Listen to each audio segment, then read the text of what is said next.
晚上好，欢迎回到深入历史。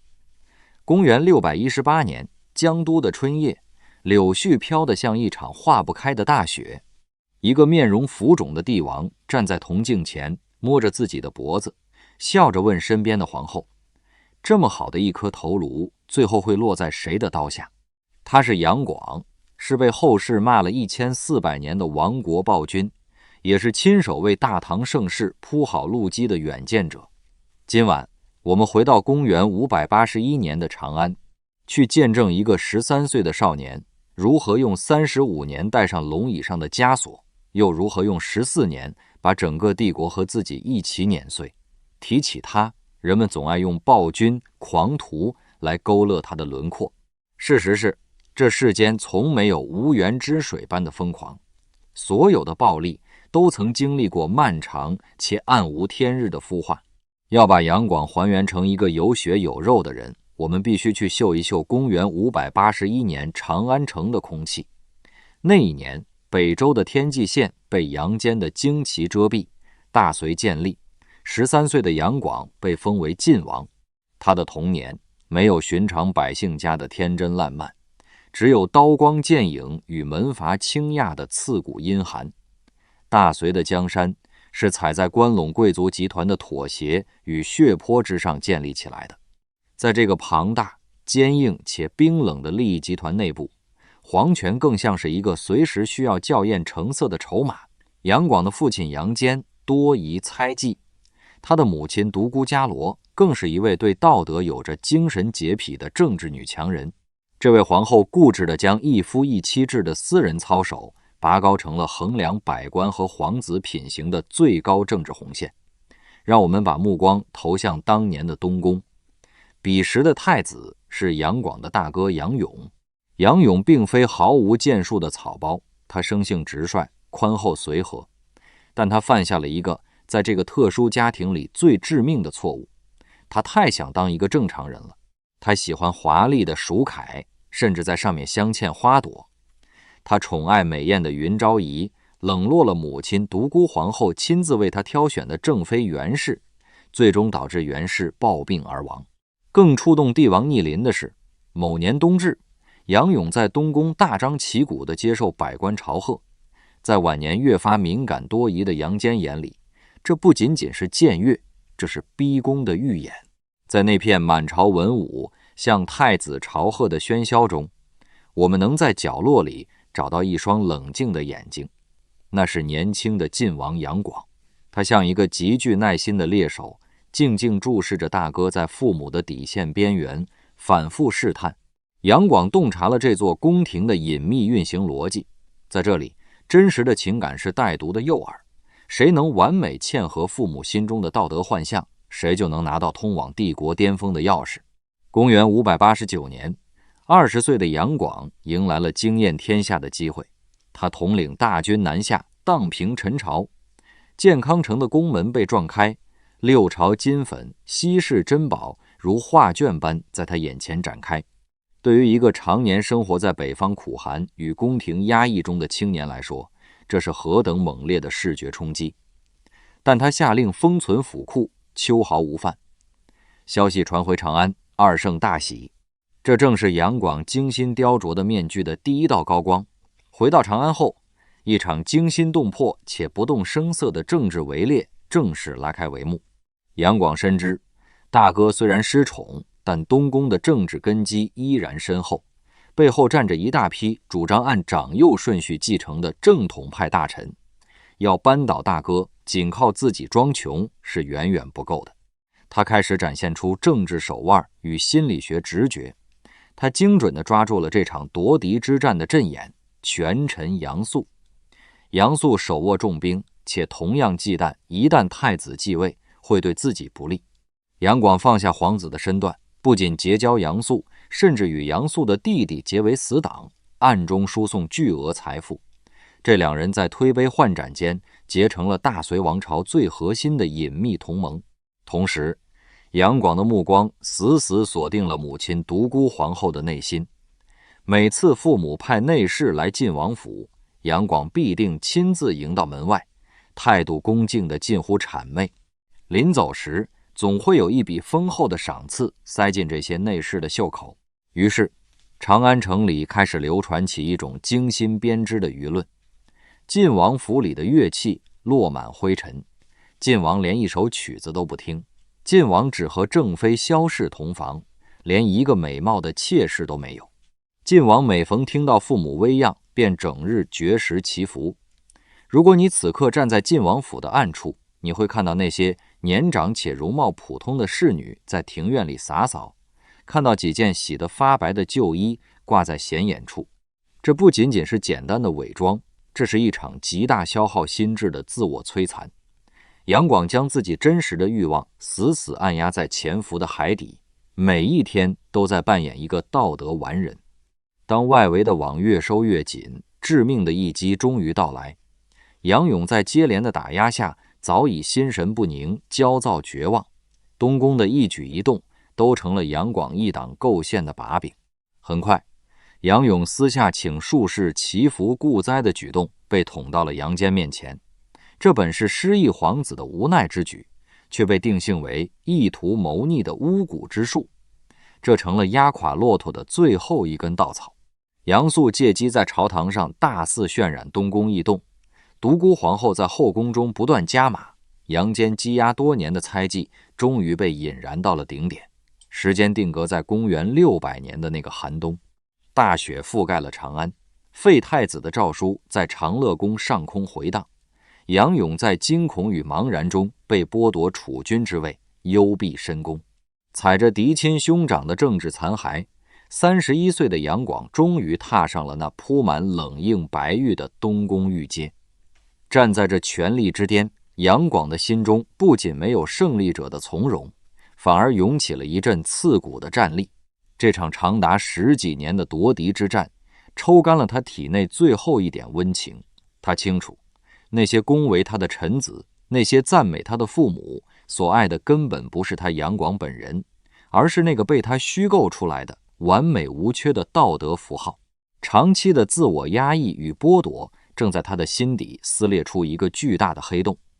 他失去了对人性的基本信任，他看所有人都像在看伪装的戏子。入主东宫后，杨广愈发谨小慎微。只要父亲杨坚还坐在龙椅上，只要关陇贵族还在暗中衡量新太子的成色，他这尊泥塑就绝不能掉下一块漆皮。公元602年，独孤皇后病逝。当那座压在他头顶的巍峨雪山轰然倒塌时，杨广在灵前痛哭流涕，几近昏厥。但在令人动容的孝子面具之下，那颗被压抑已久的心脏是否也曾掠过一丝如释重负的疯狂？母亲的离去带走了一道最严苛的道德枷锁，却也让他直接暴露在父亲那双深不可测的帝王之眼下。晚年的杨坚屠戮功臣，喜怒无常。杨广如同走在刀尖上，每一步都伴随着鲜血淋漓的痛楚。历史的指针指向了公元604年的夏天，那座掩映在山林间的离宫仁寿宫。这座原本用来避暑的宫殿，此刻正被一种令人窒息的浓重阴影笼罩。大隋的缔造者杨坚躺在病榻上，龙体枯槁，空气中弥漫着挥之不去的苦涩药味和隐隐的腐朽气息。对35岁的太子杨广而言，这是距离权力之巅仅差毫厘的时刻，却也是最凶险的雷区。老皇帝虽然虚弱，但那双常年浸淫在杀戮与猜忌中的眼睛依然如同鹰隼般锐利。为了应对随时可能发生的权力交接，杨广与驻守在宫外的权臣杨素开始频繁地暗中互通书信，商讨大行皇帝驾崩后的防备细节。这本是政治博弈中的常规操作，一场致命的意外却在这个节骨眼上降临。一名传递密信的工人走错了营帐，将杨素关于政权交接的回复阴差阳错地送到了老皇帝杨坚的榻前。衰老的杨坚用枯瘦的手指捏着那封密信，浑浊的眼中爆发出难以置信的震怒。他还没有死，他最满意的那个完美无瑕的太子，竟然已经在和外臣盘算着如何瓜分他死后的权力。20年来，杨广精心编织的纯孝面具在这一刻裂开了一道无法缝补的缝隙。紧接着，第二道催命符接踵而至。深受杨坚宠爱的陈夫人衣衫凌乱，神色惊惶地跑入寝殿。面对皇帝的质问，她流着泪吐出了一句让整个帝国大厦险些倾覆的话：太子无礼。在那一瞬间，杨坚脑海中关于杨广不好女色、清心寡欲的完美人设轰然倒塌。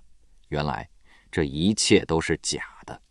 那个在江南面对六朝金粉秋毫无犯的晋王，那个在自己面前温顺谦卑的太子，其实是一头一直蛰伏在暗处垂涎着皇权与美色的恶狼。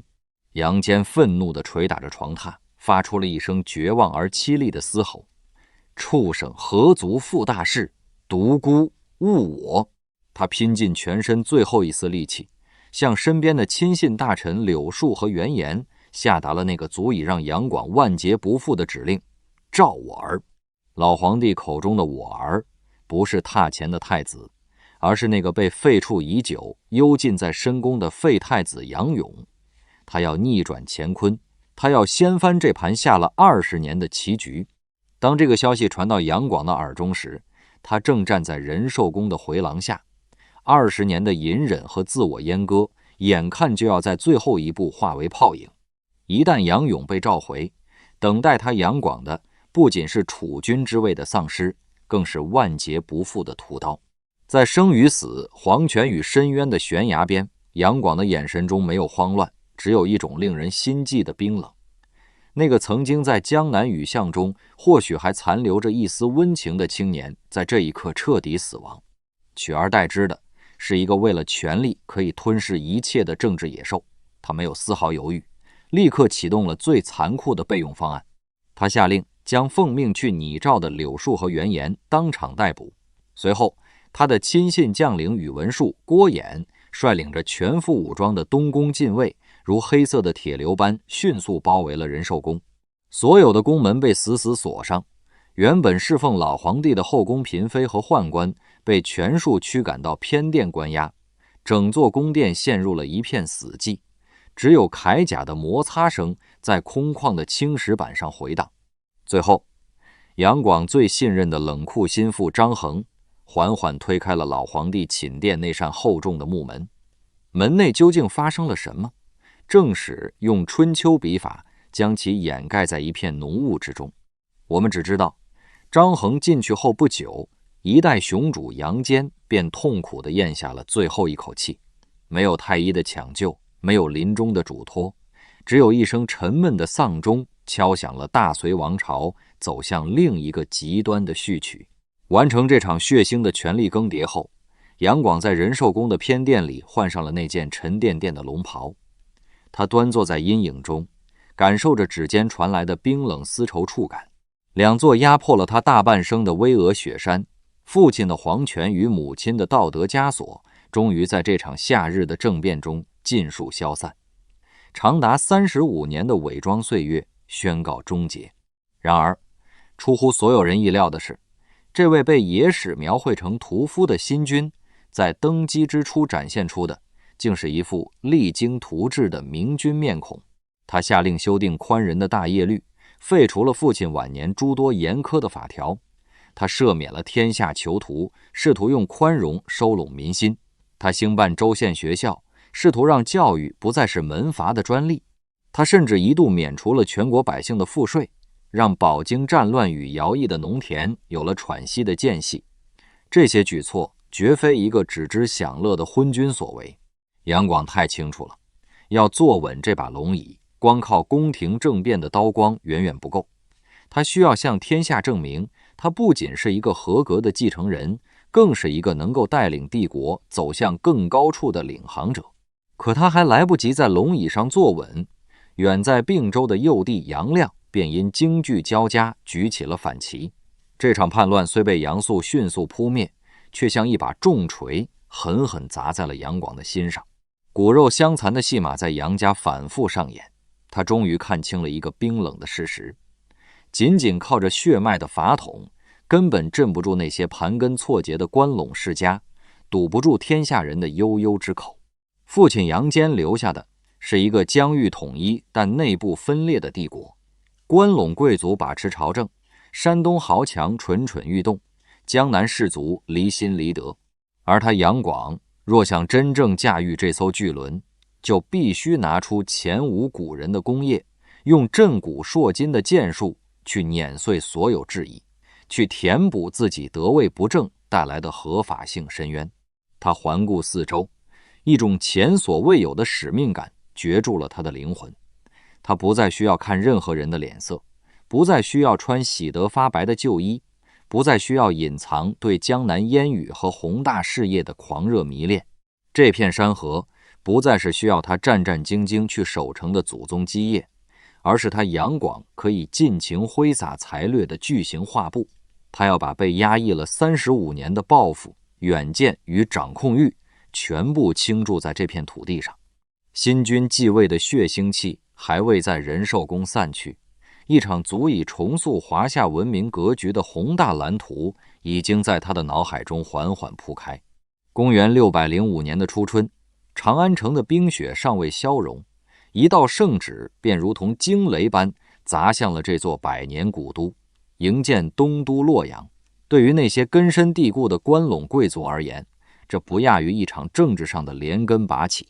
长安是他们经营了数代人的大本营，这里的每一条街道，每一座府邸，都交织着错综复杂的利益罗网。杨广太熟悉这张网了，前35年的人生里，他就像一只被困在网中央的飞虫，稍有异动便会引来无数双眼睛的监视。如今他拿到了天下的权柄，第一件事就是要亲手撕裂这张网。他要逃离长安，逃离那个充满了父亲猜忌目光与门阀傲慢鼻息的旧世界。但他选择洛阳，绝不仅仅是为了逃避。翻开地图你就懂了。洛阳地处中原腹地，北依邙山，南临伊阙，水陆交通四通八达。从这里出发，沿黄河东下可抵齐鲁，经通济渠南下可至江淮，向西扼守函谷关，可连通关中。这座城是天下交通的十字路口，是帝国控制东部与南方的战略支点。杨广要的是一个真正意义上的天下之中不再被关陇集团绑架，不再偏安西北一隅，而是让帝国的政治心脏跳动在能够辐射四面八方的位置。这步棋充满了超越时代的地缘政治远见。更重要的是，洛阳是一张只属于他杨广的白纸，在这里没有关陇贵族的百年府邸，没有盘根错节的利益网络，他可以按照自己的意志重新勾勒帝国的权力格局。他要让天下人看到，旧时代的壁垒正在被一座新城碾碎。营建东都的10个月里，高峰期每月在役的民工超200万人，像密密麻麻的蚁群一般填满了洛水两岸的平野。为了运送营建工事的巨木，成千上万的劳役用血肉之躯拉动着沉重的木筏，粗糙的纤绳深深勒进骨肉，殷红的鲜血顺着河道蜿蜒流淌。倒闭在路旁的尸骨被草草掩埋，新一批的壮丁又被官差用皮鞭驱赶着填补空缺。在这幅用人命铺就的盛世长卷背后，隐藏着杨广一种病态的巨物狂想。长期的心理压抑一旦找到宣泄的出口，往往会演变成对宏大叙事的畸形迷恋。他要重塑山河，要让自己的意志化作大地上永不磨灭的刻痕。在那些金碧辉煌的图纸面前，人命变成了一串串冰冷且可以随意抹去的数字。他丧失了对普通生灵的基本共情，或者说，在仁寿宫的那个夏夜之后，他已经亲手剥落了自己身上最后一块属于人的软骨，异化成了一台只为伟大目标而轰鸣的政治机器。但这台机器的胃口远不止一座洛阳城。同年秋天，当东都的宫阙刚刚勾勒出壮丽的轮廓，另一项震惊千古的超级工程破土动工，开凿通济渠。这仅仅是那条日后被称为京杭大运河的南北大动脉的第一段。后世在评说这条运河时，总会带上各种滤镜。有人说他是为了下江南看琼花，有人赞颂他是缝合南北版图的千古伟业。抛开这些后人的注脚，让我们回到历史的现场，去理解杨广为何执意要做这件事。你要知道，魏晋南北朝400年的大分裂，留给大隋的不仅仅是政治上的割裂，更是经济与文化上的断层。北方的黄土高原经过数百年的过度垦殖和战火摧残，早已疲惫不堪，关中地区甚至常常闹饥荒。而南方的江东自从东晋开发之后，水利兴修，稻作繁荣，渐渐成了天下的粮仓。一边是政治中心在北方，一边是经济命脉在南方，中间隔着千山万水，陆路转运成本高得惊人。没有一条高效的水路，北方的帝国大脑就永远供不上南方的营养。杨广要做的就是给这个刚愈合的躯体接上一条大动脉。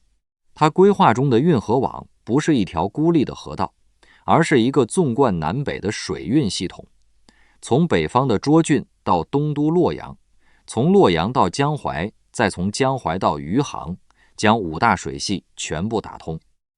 一旦建成，南方的粮食可以通过水路源源不断地运往北方，北方的军队可以快速投放到江南甚至岭南，天下的物资、商旅、信息都将沿着这条黄金水道加速流动。这不是好大喜功，这是对国家命脉的一次彻底重塑。你可以说它代价惨重，但你无法否认它的远见。此后的1000多年里，京杭大运河一直是经济大动脉，直到今天它仍在发挥着作用。可问题是，这本该是几代人接力完成的浩大工程，杨广却把它压缩在了短短几年之内。他为什么这么急？答案藏在他内心深处那个从未愈合的伤口里，得位不正的法统焦虑。他太清楚，父亲杨坚用了20多年才坐稳龙椅，而自己是通过政变，通过清洗兄弟，通过逼死父亲才爬上来的。时间不在他这边，他需要用超越秦皇汉武的功业，用肉眼可见的刻在大地上的永恒印记来堵住天下人的嘴。他不是没有耐心，而是不敢有耐心。就在运河初通的这一年，一支庞大到令人窒息的船队从洛阳出发，缓缓驶向江都。这便是历史上著名的巡幸江南。闭上眼睛，去听一听岸边的声音，那不是百姓的欢呼，而是数万纤夫沉重的喘息和哀嚎。龙舟之上，杨广端坐在4层高的大殿里，周围是精美绝伦的陈设和120个身披锦绣的才女。随行的船只首尾相接，长达200余里，数十万禁军沿岸护送，骑兵的马蹄声与纤夫的号子声交织在一起，震荡着两岸的州县。为了供养这支庞大的队伍，沿途的百姓被迫倾其所有，稍有供应不上的地方官吏立刻会被处斩。这排场，这耗费，确实令人发指。但我们也要看到这次南巡的另一面，这是大隋帝国第一次以征服者的姿态向江南士族展示皇权的威严。自晋士南渡以来，江南的门阀士族一直对北方政权抱有深深的隔阂与不屑。杨广年轻时曾以晋王身份坐镇江南，他太了解那里的离心倾向了。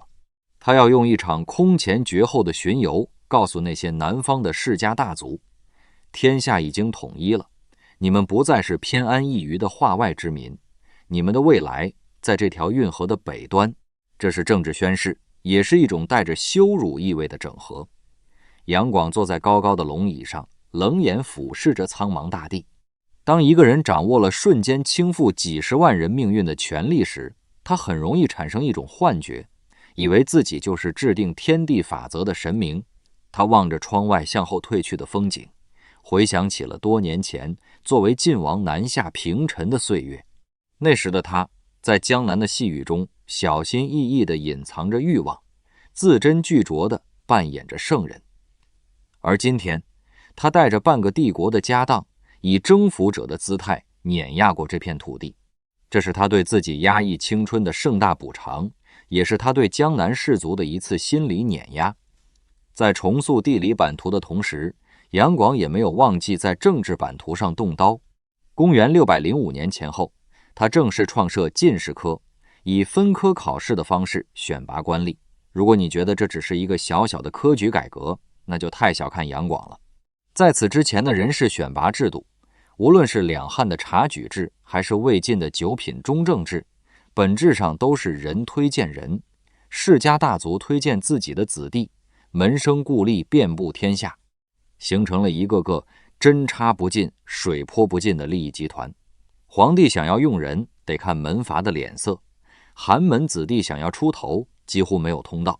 这就是所谓上品无寒门，下品无士族。杨广的进士科彻底改变了游戏规则，不问出身，不问门第，只看考试。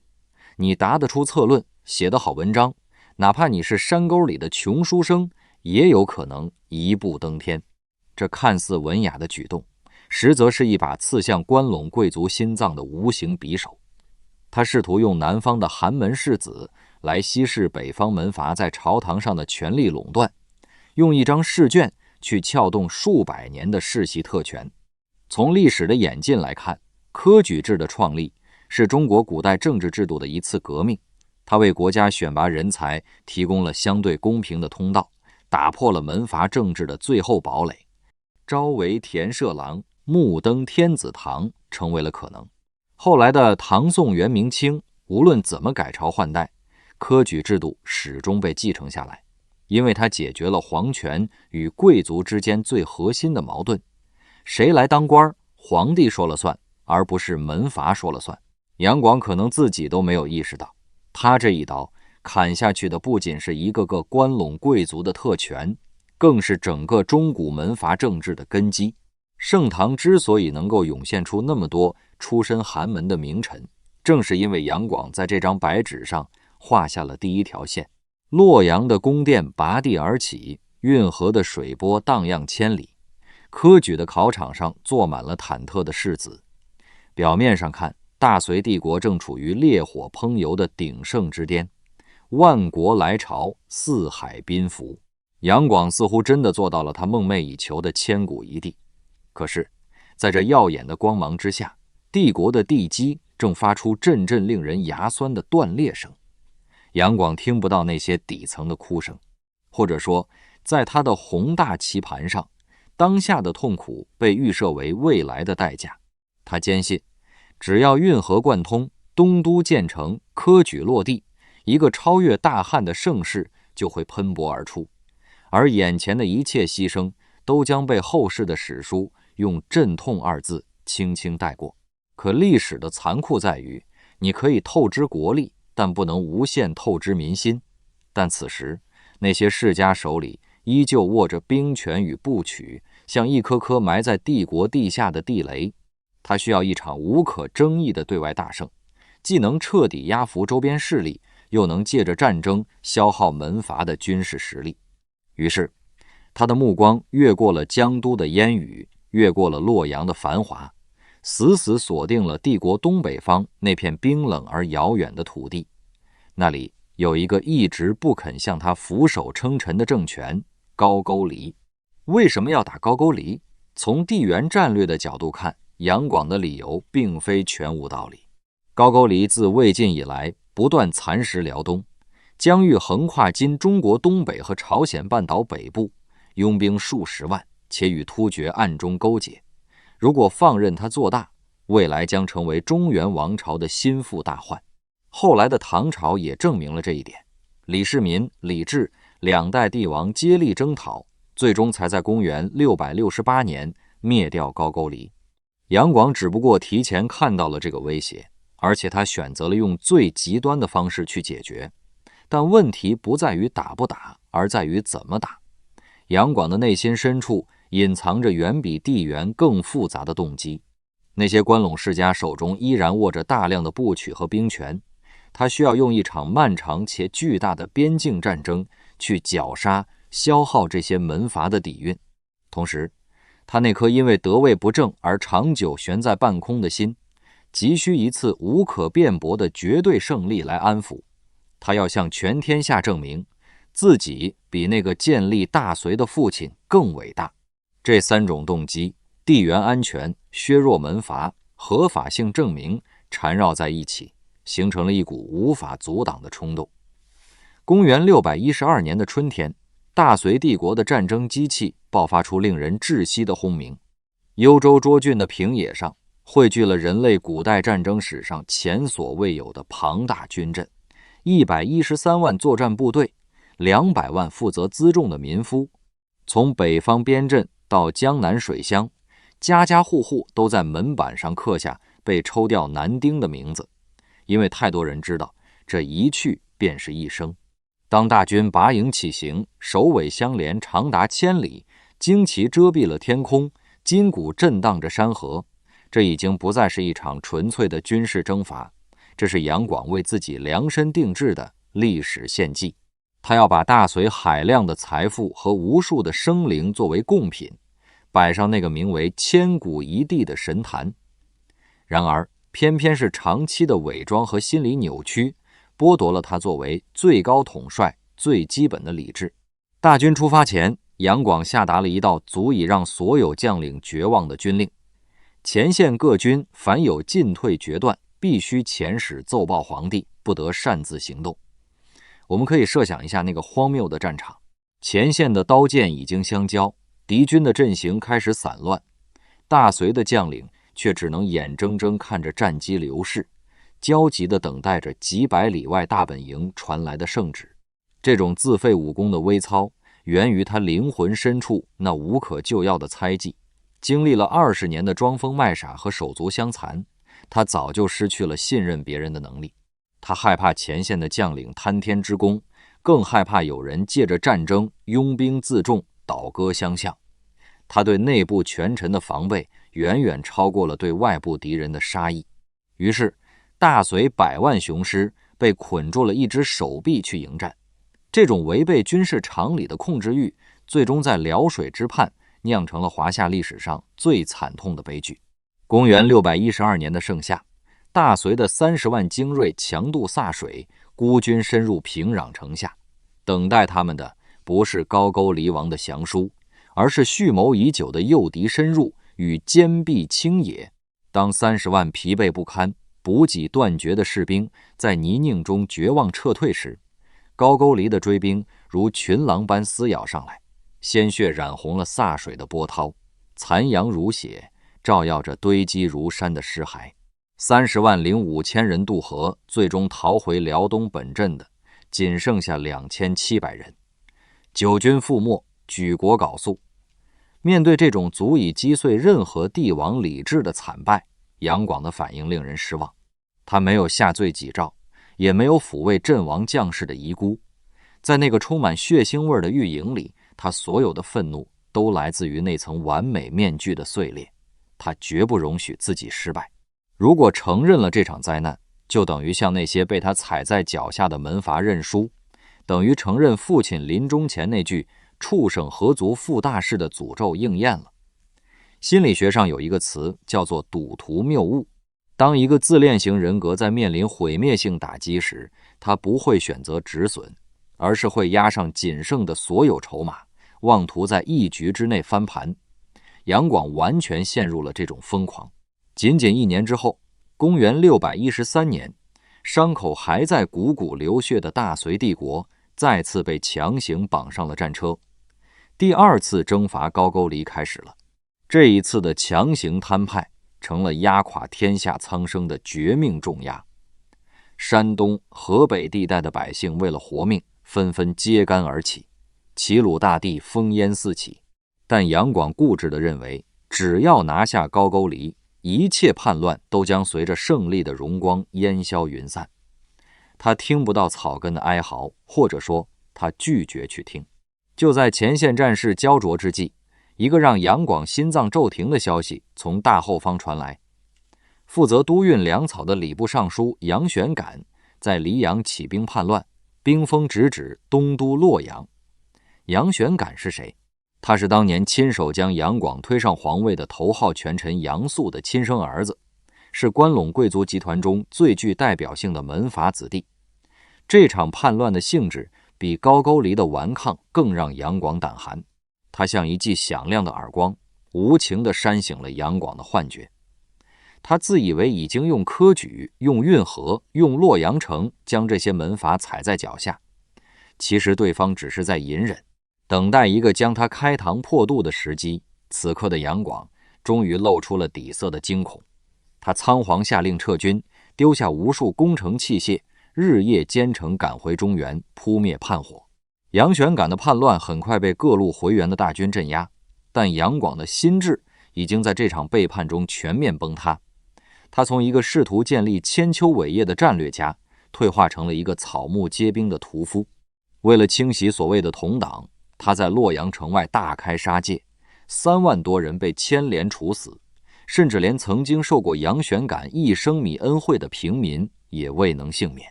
尸体被堆砌成京关，血水渗透了洛阳城的青石板。他不再试图用宏伟的功业去震慑臣民，他只剩下最原始的杀戮和恐惧。他甚至亲手推翻了自己曾引以为傲的大业律，下令但凡叛乱者无需上奏，格杀勿论，家产尽数抄没。曾经用来收拢民心的宽仁法典，最终被他自己撕得粉碎。公元614年，整个大隋的版图已经像一块摔在地上布满裂痕的瓷器，处处漏风，遍地焦土。但杨广像一个输红了眼、完全丧失理智的赌徒，依然强行发动了第3次东征。这时的战争已经失去了所有的军事意义，仅仅是为了保住他那最后一点可怜的心理防线。高句丽也已经油尽灯枯，便遣使送上了一纸敷衍的降书，交还了逃亡过去的叛将。杨广紧紧抓着这份如同废纸般的降书，迫不及待地宣布大获全胜，草草班师回朝。他不敢再回头看一眼那片吞噬了100万大隋儿郎的辽东冻土，更不敢正视自己身后那个烽火连天、盗贼如麻的中原。歃水之败已经击碎了他的神话，而他的应对不是反思，不是止损，而是一次又一次加注，直到把整个帝国推下悬崖。这里藏着杨广最深刻的悲剧。他的战略眼光让他看到了帝国应该走向哪里，但他的人格缺陷、极度的自恋、对他人的深度不信任、对失败的零容忍，让他无法以任何渐进、妥协、尊重现实的方式去实现那些目标。他像一个能画出绝世图纸的建筑师，却拒绝让工匠按常识施工，非要亲手砸碎每一块砖，再命令废墟自己站起来。接二连三的惨败彻底击碎了他用半生搭建的完美人设。可他非但没有回头，反而选择用更极端的排场逃避现实的千疮百孔。公元615年的秋风，带着塞外草场的肃杀，吹过了大隋帝国的北方防线。从辽东战场铩羽而归的杨广，并没有选择回到长安或洛阳去安抚那片已经被战火和饥荒撕裂的中原。相反，他做出了一个令人匪夷所思的决定，北巡雁门。这绝不是一次普通的巡视，对于一个刚刚经历过神话破灭的独裁者来说，面对现实比面对死亡更加痛苦。他需要用旌旗蔽日的排场、万邦来朝的虚影来掩盖内心那座正在漏水的冰山。他试图告诉全天下，也告诉自己，只要朕还在巡视疆土，这天下就依然姓杨。可突厥的使毕可汗无情地戳破了这个虚幻的肥皂泡，几十万突厥铁骑如同黑色的风暴，趁着大隋内部空虚，呼啸着越过长城。雁门郡的41座城池在短短几天内接连陷落了39座。杨广带着仓皇失措的残兵败将被死死围困在孤城雁门之中。此刻雁门关斑驳的城头，震耳欲聋的战鼓声和突厥人野兽般的嘶吼声交织在一起，如同死神的催命符。城外的篝火连绵不绝，将夜空染成一片血红。突厥人的利箭如飞蝗般射入城中，甚至有几支箭头直挺挺地钉在了杨广的御前。那一刻，杨广的心理防线迎来了雪崩式的坍塌。这个曾经下令开凿千里运河，连眼皮都不眨一下的帝王，这个视百万将士生命如草芥的狂人，在真正面对属于自己的死亡威胁时，暴露出了令人惊骇的脆弱。他抱着幼子杨镐，在冰冷的石榻上放声大哭，双眼红肿，终日不食。在崩溃的边缘，他向城中守军许下重诺，只要能击退突厥，绝不再征伐高句丽，所有将士加官进爵，赏赐金帛。但在绝望的深渊里，真正将他拉出泥潭的，并非仅仅是这些声嘶力竭的空头支票，而是一个被大隋皇室早已当作政治筹码牺牲掉的女人，远嫁突厥的义城公主。当死亡的屠刀贴近肌肤，那位自诩为天地神明的帝王只能卑微地派出密使，拼死穿过重重围困，向始毕可汗的妻子求救。这一刻是多么荒诞与讽刺！他耗尽天下财富打造的战争机器瘫痪了，满朝文武的逢迎之词失效了，最后支撑起帝国残存尊严的，竟是一个在塞外风沙中苦熬岁月的宗室女子。这种向政治牺牲品摇尾乞怜的屈辱，像一根毒刺，深深扎进了杨广那原本就已千疮百孔的自尊心里。远在草原的义城公主没有抛弃这个将她流放的故国，她利用自己的身份，向始毕可汗传递了一份虚假的告急情报：北边有急这4个字，精准地击中了游牧部落顾及大后方的软肋。配合着四方陆续赶到的秦王之师，终于让始毕可汗产生了动摇与忌惮。公元615年的9月，突厥大军撤去，雁门之围解除了。可是当突厥人的战马刚刚消失在地平线尽头，那个在城头痛哭流涕的父亲和君王瞬间又消失了。危机刚刚解除，他立刻背弃了所有的承诺，没有赏赐将士的金帛，更没有停止东征的诏书。他甚至把那些在围城时直言进谏，指出天下大乱真相的臣子挨个流放处死。雁门之围让杨广真切地闻到了自己身上的腐朽气味，看到了自己权力的虚弱。这种认知让他痛苦万分。为了抹杀这种耻辱的记忆，他必须表现得比以前更加残暴，更加固执。他要用加倍的强硬来证明自己从未在雁门关的寒风中颤抖过。但这终究只是饮鸩止渴。北方的局势已经糜烂到了无法收拾的地步。李密率领的瓦岗军截断了运河，直逼东都洛阳。各路草莽英雄在中原大地上割据称王，大隋的龙脉已经被切断了。公元616年的秋天，杨广做出了他生命中最后一个也是最致命的战略抉择。他下达了第3次巡幸江都的诏书，朝野上下哀鸿遍野。建节卫仁宗尚书死谏，被当朝杖毙。右侯卫大将军赵才叩头泣血，换来的是被免职下狱。没有人能拉住一辆执意冲向悬崖的马车。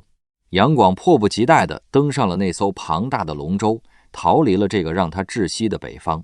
这根本不是什么巡幸，这是一场抛弃祖宗基业的单向逃亡。他放弃了关陇贵族的发源地长安，放弃了他耗尽天下民力营建的洛阳，也放弃了那些还在前线为他浴血奋战的将士。他只想着回到那个他在青年时代曾经流连忘返的江南，那是他人生中最辉煌、最完美的旧梦。那艘在运河上缓缓南下的龙舟，船舱内丝竹管弦之声日夜不息，美酒佳肴如流水般端上御案。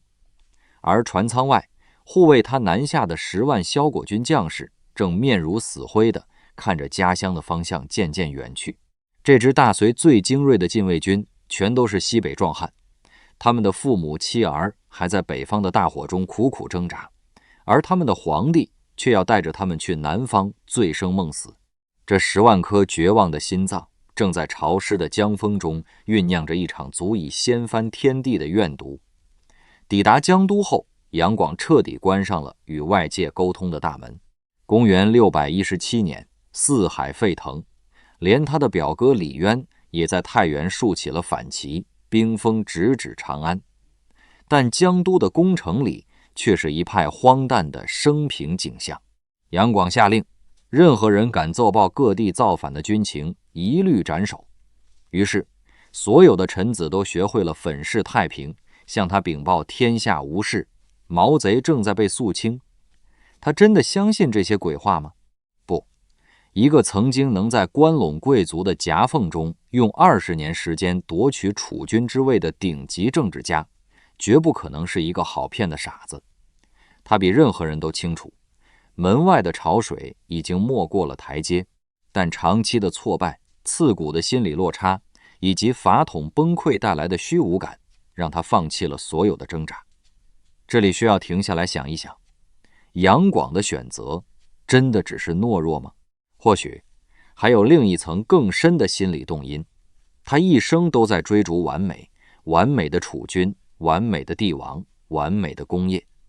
当现实一次次告诉他你做不到时，他宁可选择不再看见。这不是愚蠢，这是一种被理想主义反噬后的彻底绝望。既然宏图霸业已经成了一场空，既然那张完美的圣人面具已经被撕得粉碎，不如就在这江都的温柔乡里沉溺到呼吸停止的那一刻。他用逃避给自己保留了最后一点体面，只要不面对失败，失败就还没有真正发生。夜幕降临，江都的宫殿里灯火通明，杨广醉醺醺地推开身边的嫔妃，步履蹒跚地走到一面巨大的铜镜前。时间仿佛在这一刻折叠。多年前，在长安晋王府的深夜，那个隐忍克制的青年也曾这样长久地凝视着镜子，演练着如何用虚伪的微笑去换取整个天下。而此刻，镜子里映出的是一个面容浮肿、眼神浑浊的迟暮帝王。他伸手抚摸着自己脖颈上的皮肤，嘴角勾起一抹令人毛骨悚然的惨笑，对着身边的萧皇后悠悠地吐出了一句传颂千古的绝望之语：好头颈，谁当斫之？这么好的一颗头颅，最后到底会落在谁的刀口之下呢？这不是风言风语，这是他在漫长的逃避中保留的最后一点清醒。他早就看穿了这出悲剧的终局。他知道城外的叛军在逼近，他也知道城内的萧果军在暗夜中磨刀，但他什么也不做。他就这样安静地坐在江都的华丽囚笼里，用杯中的毒酒耐心地等待着那把注定会劈向他的历史屠刀。这是一种极致的清醒，也是一种极致的虚无。他不再是那个雄心勃勃的帝王，他变成了自己命运的旁观者。他一生都在试图掌控一切，掌控父母的期待，掌控朝堂的格局，掌控帝国的走向。可到最后，他唯一能掌控的只有自己死亡的姿态。那把屠刀最终在公元618年的春天落了下来。当江都的柳絮如一场大雪般覆盖这座水乡孤城时，10万萧果军的乡愁与绝望终于发酵成了冲天的杀机。这支由关中子弟组成的帝国最强禁卫再也无法忍受被皇帝永远囚禁在南方的命运。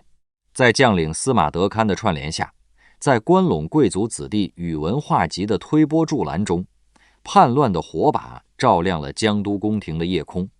叛军撞开了厚重的宫门，直逼内廷。杨广没有像寻常亡国之君那样惊慌失措地寻找藏身之处，他早就在等着这一刻。当叛乱的甲士举着火把冲进寝殿，将冷冰冰的刀锋逼到他面前时，他只穿了一身素服，神色出人意料的平静。宇文化及站在叛军身后，开始细数他穷兵黩武、荒淫无道的罪状。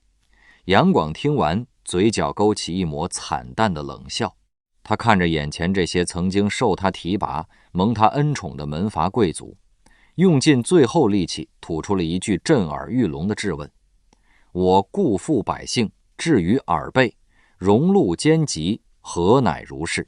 这句话撕开了那层温情脉脉的政治遮羞布。杨广承认自己对不起天下苍生，这不是忏悔，而是反问。他的潜台词是：我对不起百姓，可我从未亏待过你们。他以为用高官厚禄用妥协退让就能填平权力的沟壑，但他错了。在这个冰冷的权力修罗场里，当他失去利用价值的那一刻，那些平时匍匐在他脚下的群臣便会毫不犹豫地化身为吃人的野兽。当叛军的刀刃即将砍向他的脖颈时，这个一生都在追求完美与体面的帝王爆发出了生命中最后的一丝骄傲。他冷冷地推开面前的白刃，扬起头颅。天子死自有法，何得加以锋刃？即使是死，他也绝不容许自己的血液弄脏这身帝王的衣冠。他四下寻找准备好的毒酒，却发现早已在混乱中不知去向。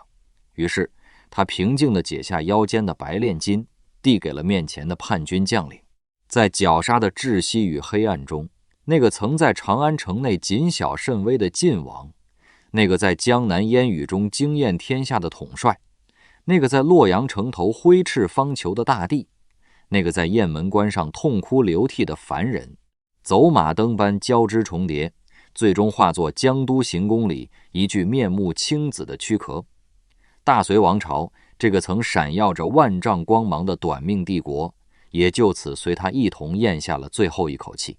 没有隆重的葬礼，没有漆黑的棺椁，萧皇后与几名宫女只能拆下几块漆床的床板，草草拼凑成一个小棺材，将这位帝国的主人掩埋在江都的流光碎影里。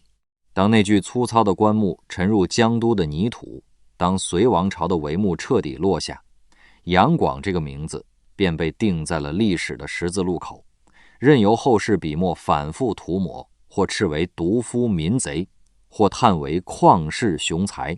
可唯有跳出非黑即白的二元评判，站在华夏文明千年演进的宏大坐标上，我们才能真正读懂这个矛盾到极致的灵魂，以及他身后那段用血与火写就的转型史诗。杨广无疑是一位击穿了时代壁垒的先行者。魏晋南北朝400年大分裂，留给隋王朝的是一个外强中干的烂摊子。疆土虽已一统，关陇门阀却依旧盘踞着权力核心，南北经济文化隔着天堑般的鸿沟。中央集权的根基在世家大族的掣肘下摇摇欲坠。隋文帝杨坚给了这个国家一个统一的躯壳，而杨广试图为他注入一个真正统一的灵魂。他营建东都洛阳，跳出关陇的地缘牢笼，将政治中心迁往天下之中。他开凿大运河，打通南北血脉，让分裂了数百年的华夏大地实现经济与文化的共生。他创立进士科举，撕开世袭门阀的铁幕，为寒门子弟开辟向上的通道。这三步棋环环相扣，指向了此后1000年中华帝国的核心运行逻辑。唐王朝的史官用尽笔墨贬斥他的暴虐，却不得不全盘继承他留下的制度遗产。贞观之治、开元盛世，说到底都是站在杨广搭建的骨架之上开出的盛世繁花。他是盛唐的铺路者，是大一统帝国制度的定型者。这份功绩无法被任何污名掩盖。但历史最无情的辩证法在于，伟大的远见从来不能成为践踏生灵的借口。杨广的一生是一场极致压抑后的极致反噬，是一出被权力彻底异化的性格悲剧。前35年，他活在父母的道德枷锁里，活在夺嫡的步步惊心中，用近乎自毁的伪装把自己塑造成完美的道德符号，也把内心的欲望与戾气压在不见天日的深渊。当他终于登上权力之巅，那道压抑了半生的闸门轰然打开，所有的克制都变成疯狂的放纵，所有的隐忍都变成不计后果的狂飙。他太急于证明自己，太急于摆脱父亲的阴影，太急于用前无古人的功业消解得位不正的合法性焦虑。他把本该由几代人完成的伟业压缩在短短10余年里，把整个天下当成治愈内心创伤的道场，把千万生民当成实现宏图伟业的耗材。他听不见纤夫的号子，看不见恶鹤遍野的土地，感受不到百姓家破人亡的绝望。在他的宏大叙事里，个体的生命不过是棋盘上可以随意舍弃的卒子。而他的悲剧更有着无法挣脱的历史局限性。他身处的时代，门阀政治尚未走到终点，小农经济的承载力有着无法突破的天花板。他想以一己之力掀翻整个旧秩序，却没有建立起足以支撑自己的统治根基。他想扶持寒门，却等不到寒门世子成长为帝国的中坚。他想削弱门阀，却把整个关陇集团推到了对立面。他想造福后世，却让当世的百姓先承受了灭顶之灾。